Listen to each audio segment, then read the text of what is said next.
Social media में कितनी ताकत है ये आपको पता चलेगा ट्विटर के एग्जाम्पल से। आपको याद होगा एक साल पहले एलन मस्क ने ट्विटर को खरीदा था और अभी खबर आई है कि वो उसको बेच रहे हैं लगभग 10 बिलियन डॉलर लॉस के साथ में। लेकिन लॉस नहीं है, उन्होंने बहुत कुछ कमाया है। उन्होंने ट्विटर को एक्वायर किया ऑल कैश डील के अंदर और उसके बाद ट्रंप अमेरिका के प्रेसिडेंट बने। कैसे बने आप समझ गए, क्योंकि ट्विटर के जो पावर है, ट्विटर में जो लोगों को इन्फ्लुएंस करने की पावर है वो बहुत बड़ी है। एलन मस्क बहुत इंपॉर्टेंट रोल में है। और अभी मैं बात कर रहा था डियोपोली की, तो अमेरिका में डियोपोली चल रही है, ट्रंप और एलन मस्क। अब वो पावर में आते हैं और उससे उनको क्या बेनिफिट मिला। टेस्ला की एंट्री इंडिया में नहीं हो पा रही थी, अब टेस्ला की एंट्री इंडिया में हो रही है।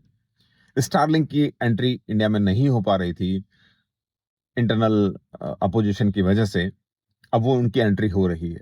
अब उनको लग रहा है मेरा काम हो गया, उधर प्रेसिडेंट बन गए, मैं पावर में आ गया, मेरी एंट्री इंडिया में हो रही है, मुझे ट्विटर की जरूरत नहीं है। अब ट्विटर को बेचने का फैसला उन्होंने कर लिया है।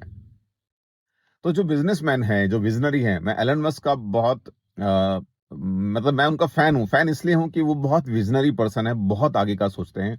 जहां पे ज्यादातर लोगों की सोच खत्म होती है, वहां पे उनकी सोच शुरू होती है। जब उन्होंने स्पेस एक्स कंपनी बनाई, नासा वालों ने भाव नहीं दिया, बोले तुम कौन हो यार। लेकिन उसने रॉकेट बना के दिखा दिए। अभी स्पेस के इतने बड़े बड़े मिशन उन्होंने करके दे दिए।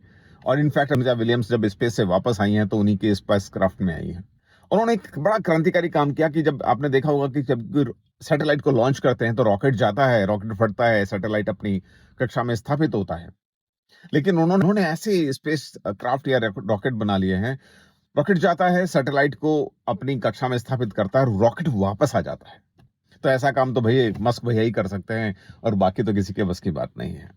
तो this is the power of vision and power of social media. Social media आपके लिए क्या कर सकता है। ऐसे ही बात करूं तो कुछ साल पहले फेसबुक ने एक कंपनी को खरीदा 19 बिलियन डॉलर में, जिसके मात्र 55 कर्मचारी उसके अंदर हुआ करते थे, और वो कंपनी थी व्हाट्सएप।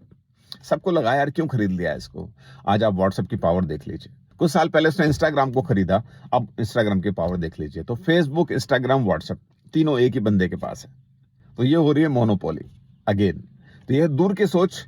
तो जब भी अपने जीवन में फैसले आपको लेने हो तो शॉर्ट टर्म मत सोचिएगा, लॉन्ग टर्म के हिसाब से फैसले लीजिएगा, वही आपको आगे लेके जाएंगे।